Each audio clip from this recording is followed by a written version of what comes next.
Il existe deux univers que tout oppose, personne n'imaginerait réunir ensemble, le trading et la spiritualité. Et pourtant, quelques années, je suis tombé sur une découverte. Un truc à la fois perturbant, étrange, fascinant. Un sujet dont presque personne ne parle, qui m'a obsédé dès les premières secondes. Plus je creusais, plus ça devenait bizarre. D'un côté, les géants de Wall Street, Ray Dalio, Paul Tudor Jones, Mark Howard, milliardaire de la tech, Jack Dorsey, créateur de Twitter, Mark Benioff, PDG de Salesforce, tous liés à un même point d'ancrage. Un enseignement spirituel oublié et pourtant central. Et pour comprendre ce lien, il faut remonter loin, très loin, bien avant la bourse de New York et la Silicon Valley, jusqu'à une époque tellement reculée qu'absolument personne n'aurait pensé y chercher quoi que ce soit. Un saut de plus de 2500 ans en arrière vers un lieu où se cache un mystère, code, principe qui, s'il est compris et bien appliqué, peut littéralement générer des millions de dollars. Vous êtes sûrement en train de vous dire complètement taré ce type et franchement je vous comprends car je me suis dit exactement la même chose au début. Et je peux vous garantir que si vous êtes prêt à faire ce voyage et rester attentif jusqu'au bout, ce secret va transformer votre façon de trader mais également votre vie à une échelle que vous n'auriez jamais imaginée. Dans une première partie, je vais revenir sur une histoire vieille de près de 2500 ans, une histoire qui renferme un secret si puissant que ceux qui l'appliquent voient leur vie se transformer. Dans une deuxième partie, je vous montrerai comment ce même secret a littéralement bouleversé mon trading et m'a permis d'atteindre un tout autre niveau. Prenez un café ou un thé, installez-vous confortablement, préparez-vous à découvrir, personne presque n'a jamais osé vous révéler sur le trading. Notre voyage commence au pied des montagnes de l'Himalaya, dans les terres reculées du sud de l'actuel Népal, un royaume isolé où règne un roi nommé Suddhodana. Ce soir-là, une rumeur se propage dans le palais. La reine Maya vient enfin de mettre au monde un fils. Après des années d'attente, des années d'espoir déçu, le roi est bouleversé car jusqu'ici, il n'avait aucun héritier. Son nom, Siddhartha. L'enfant était extrêmement beau et une aura étrange semblait l'envelopper, presque surnaturelle. Mais plus encore que sa naissance, c'est la vie qu'on lui offrit défie toute imagination. Imaginez-vous naître dans une famille royale extrêmement riche, dans un palais isolé du monde extérieur. Dès votre naissance, vous avez absolument tout ce que vous désirez et cela en quantité illimitée. Des vêtements sur mesure, des plats signés par des chefs étoilés livrés à toute heure ou encore du divertissement à volonté. Jeux, arts martiaux, musique, peinture, danse, spectacle, tout est pensé pour vous. Chaque envie est anticipée, chaque désir est comblé avant même que vous ne le formuliez. Vous vivez dans un monde où l'ennui est inconnu, où la frustration n'a jamais eu sa place et où le mot non n'existe pas. Tout ce dont vous avez rêvé est là, en abondance, sans effort et sans aucune condition. Siddhartha ira même jusqu'à décrire sa jeunesse de la façon suivante. Je vivais dans le raffinement, plus grand raffinement, le raffinement suprême. Des bassins à nénuphars avaient été construits uniquement pour moi dans le palais de mon père. Et jour et nuit, un parasol blanc était déployé au-dessus de moi de façon à ce que ni le froid, ni le chaud, ni la poussière, ni la rosée ne puissent m'accommoder. Car ses parents vont aller jusqu'à commettre l'impensable. Ils se donnent une mission presque impossible. Faire croire à leur fils que la souffrance et le malheur n'existent pas. Effacer tout, absolument tout ce qui pourrait évoquer la moindre trace de douleur, de vieillesse ou de mort. Les vieux sont tenus à l'écart, les malades isolés, voire éliminés. Et surtout, un mot qu'on ne prononcera jamais, celui de la fin de la vie, la mort. Aucune funéraille, aucune larme.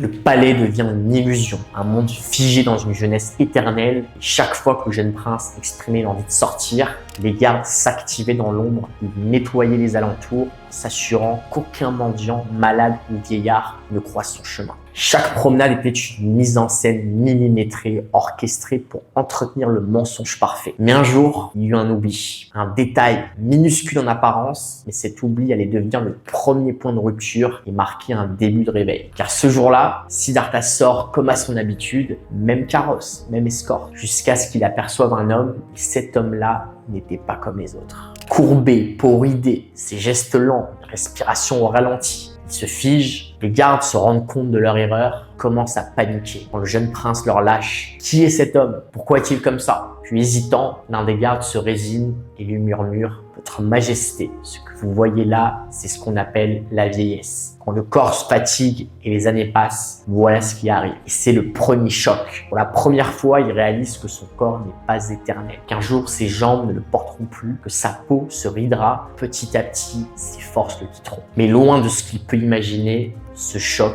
n'est que le début. Après cette découverte tragique, le jeune prince devient encore de plus en plus curieux de ce qui se passe au-delà des murs du palais, et ce, malgré les mises en garde de son père. Lors d'une nouvelle sortie, il fait une rencontre bouleversante. Il voit pour la première fois un homme extrêmement maigre, visiblement malade. Nouveau choc, la maladie existe. Mais le coup de grâce arrive peu après lorsqu'il tombe par hasard près d'un enterrement. Il voit un corps sans vie et réalise brutalement que la mort existe aussi. À ce moment-là, il comprend qu'il a vécu dans une illusion la plus totale. Il prend alors la décision radicale de quitter le palais pour découvrir le monde réel dans toute sa vérité. Son père tente une dernière fois de le retenir. « Reste et tu auras absolument tout ce que tu veux. » Mais le prince lui répondit « Si tu peux m'assurer que je ne mourrai pas, que je ne vieillirai pas, que je ne tomberai pas malade, alors je reste. » Son père restera sans réponse. Siddhartha monte alors sur son cheval, dit adieu à tout ce qu'il a connu et quitte le palais pour toujours. Loin du monde paradisiaque qu'il a toujours connu, le prince découvre enfin la réalité brutale du monde, celle qu'on lui avait soigneusement cachée. Un monde rempli de pauvreté, de tristesse et surtout d'une insatisfaction permanente. Alors, il prend une décision radicale, partir en quête de vérité. Mais pas une vérité banale, non, la vérité, la vraie. Et pour ça, il décide de tout remettre en question. Absolument tout, croyance, tradition, la religion, le sens de la vie elle-même, jusqu'à ce qu'il tombe sur une vérité brute, indiscutable. Un fait si profond et universel qu'aucun être humain ne peut l'ignorer. Parce qu'il est partout, dans chaque recoin de l'existence, la souffrance humaine. Il découvre alors une chose qui va bouleverser tout le reste. La souffrance est inhérente à notre condition même d'être humain. Ce n'est pas une exception, c'est une constante. Absolument tout le monde est concerné. Pas juste les pauvres, les malades ou ceux qui ont raté leur vie. Même ceux qui semblent heureux et avoir tout l'argent, la santé, la réussite, vivent eux aussi avec des peurs, des manques, des angoisses. Car derrière les apparences, beaucoup ressentent un vide profond. Un manque que ni la plus belle maison, ni tout l'argent du monde n'ont réussi à combler. C'est une forme d'inconfort intérieur, difficile à décrire, mais toujours là. Alors certains poursuivent la quête, pensant que ce vide vient simplement d'un truc qu'ils n'ont pas encore. Une femme, un projet, une voiture, un statut, une victoire. Et quand ils finissent par l'obtenir, une nouvelle déception. Car cette chose qu'ils croyaient salvatrice ne leur apporte toujours pas la paix qu'ils espéraient. Et cette prise de conscience devient sa nouvelle obsession. Pourquoi? Pourquoi vivons-nous dans un monde où on est éternellement insatisfait, où rien, ni l'amour, le succès ou les plaisirs ne parviennent à nous combler? Quel est le sens d'une vie? Peu importe ce qu'on réalise, on se sentira toujours incomplet. Alors il s'assoit, seul sous un arbre, et il jure qu'il ne se lèvera pas tant qu'il n'aura pas compris et percé ce mystère profond. Il entre dans une méditation profonde. 7 jours, 14, le temps s'efface. 28 jours passent, sans manger ou boire, ni même dormir. Juste une question en boucle dans son esprit. Pourquoi? S'il existe un moyen de définitivement en sortir. Puis un matin, quelque chose se débloque. Une révélation fulgurante éclate en lui. Il met enfin la main sur la véritable cause de l'insatisfaction humaine. Celle qui empoisonne chaque existence. Et elle tient en seulement 2 mots, désir et attachement.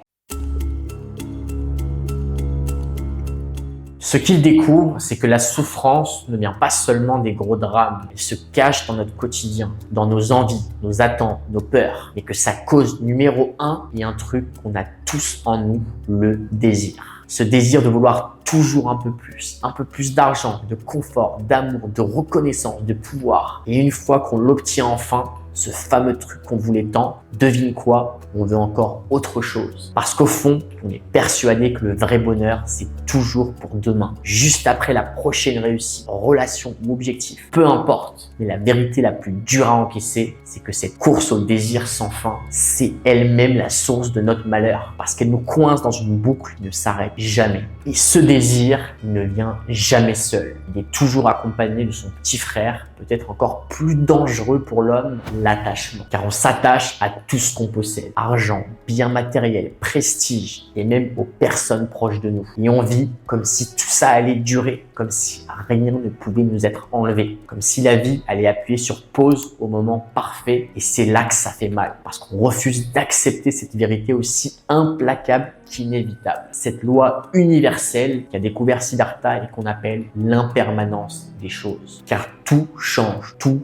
passe, tout meurt, rien ne dure absolument à rien. Une vérité que personne ne peut nier et pourtant on passe notre vie à oublier puisqu'on s'accroche et s'attache comme si les choses allaient rester telles qu'elles le sont. Mais la vie ne fonctionne pas comme ça. Tout ce qu'on possède est voué à disparaître. Les objets, les gens, les moments, les émotions, rien ne nous appartient et surtout rien ne dure. Tout le monde quittera ce monde exactement comme on y est venu, c'est-à-dire sans rien. Il se posa alors une dernière question. S'il est impossible d'empêcher le changement, comment faire pour ne plus souffrir? Et c'est là qu'il comprend que le problème ne vient pas du monde extérieur, mais de notre monde intérieur, de notre tendance à résister, à s'accrocher et à vouloir tout contrôler. Car pour être libre, il faut lâcher prise. Il ne s'agit pas de tout abandonner ou de fuir la vie, mais vivre sans s'agripper, aimer sans posséder, agir sans attendre en retour. Et la seule paix possible, c'est celle qu'on trouve en soi, quand on accepte la réalité telle qu'elle est et non pas telle qu'on voudrait qu'elle soit. La légende raconte que cette compréhension profonde de la souffrance, du désir et de l'attachement lui a permis d'atteindre ce que des millions de personnes cherchent sans jamais le trouver. La paix absolue, l'éveil, le nirvana. Pour ceux qui n'auraient pas encore compris, cette histoire, ce parcours, cette quête de vérité, c'est celle de Siddhartha Gautama, celui que le monde entier connaît aujourd'hui sous le nom de Bouddha. Alors non, je suis pas bouddhiste, je l'ai jamais été, mais les vérités que Bouddha a mises en lumière ne sont pas à mes yeux des croyances religieuses. Ce sont des lois universelles, principes intemporels. C'est pour ça que beaucoup considèrent le bouddhisme non pas comme une religion, comme une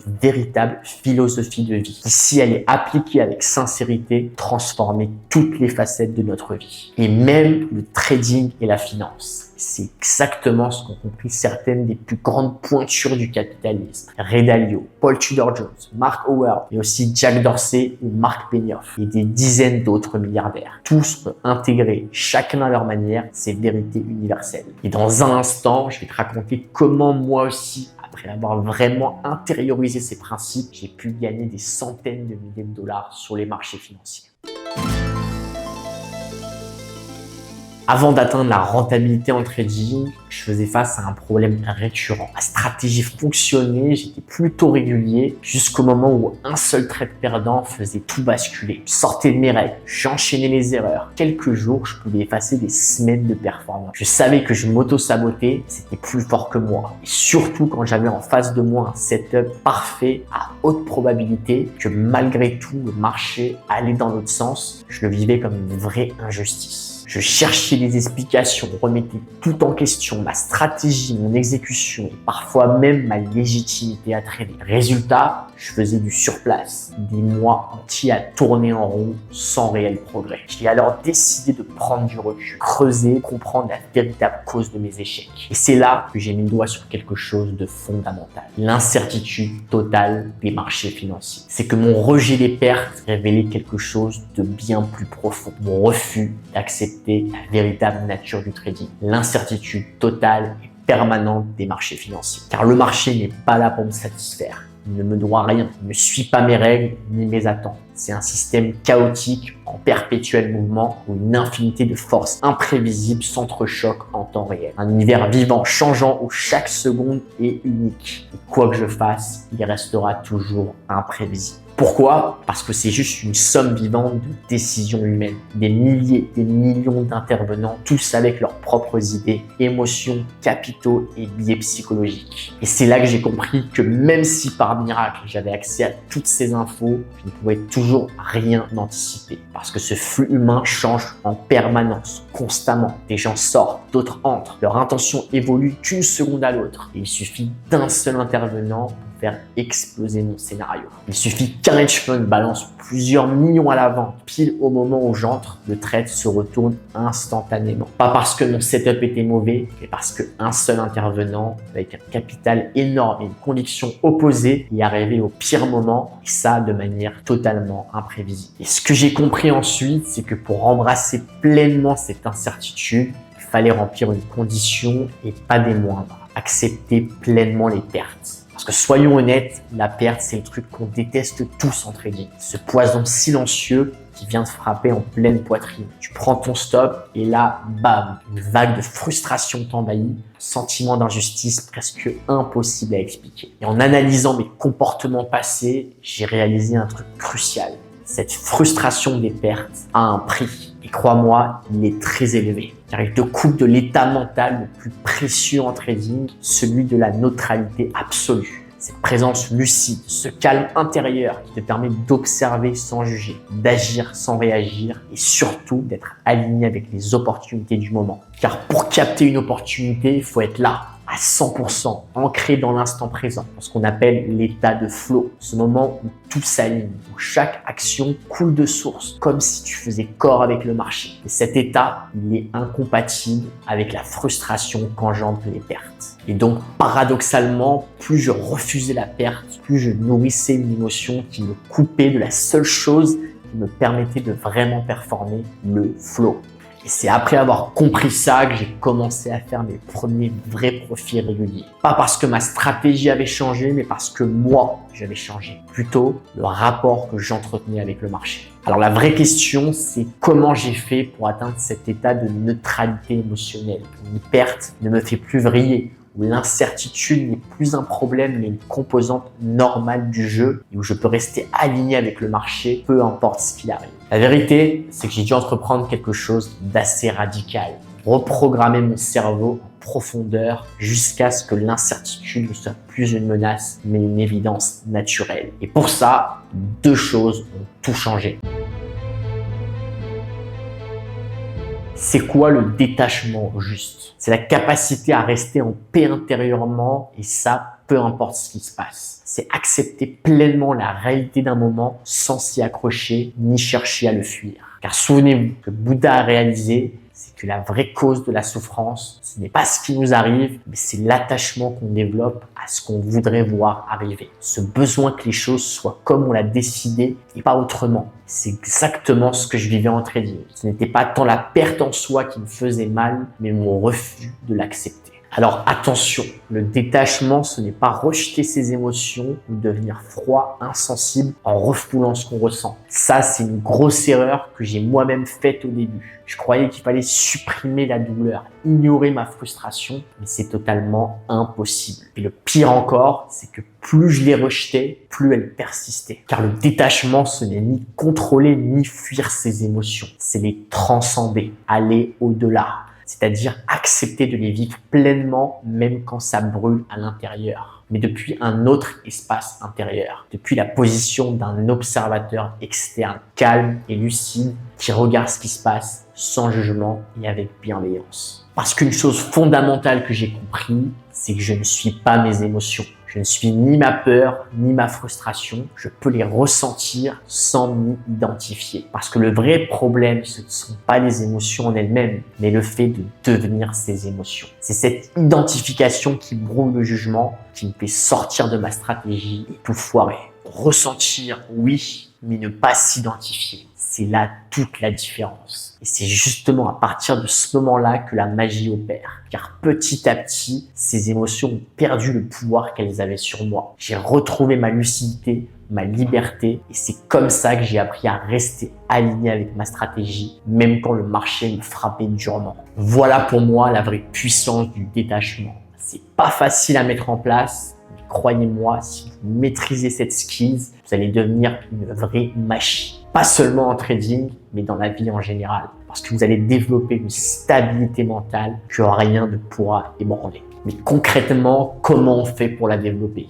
Et une fois encore, la réponse, elle vient de celui qui avait déjà tout compris il y a plus de 2500 ans, Bouddha. En transmettant la pratique la plus puissante pour développer le détachement intérieur, la méditation. Mais c'est quoi la méditation au juste? C'est l'art de ramener volontairement son attention sur l'instant présent, sans jugement, sans chercher à contrôler ses pensées, juste être là, pleinement, observer en silence le flot de son esprit. Et c'est là que la magie opère. La méditation calme le mental, ralentit les pensées compulsives. Elle crée de l'espace entre nous et nos émotions. Avec de la pratique, on devient ce genre de personne rare, celle que les émotions ne contrôlent plus. Même en cas de perte, tu ressentiras et tu ne réagiras plus de manière impulsive. Tu auras le choix de ne plus être contrôlé par tes émotions. Et ça, ce n'est pas du blabla New Age, philosophique ou je ne sais quoi. C'est prouvé scientifiquement. Il y a des milliers d'études scientifiques publiées dans les meilleures universités du monde, Harvard, Stanford, MIT, ont démontré les effets profonds, insoupçonnés de la méditation sur notre cerveau.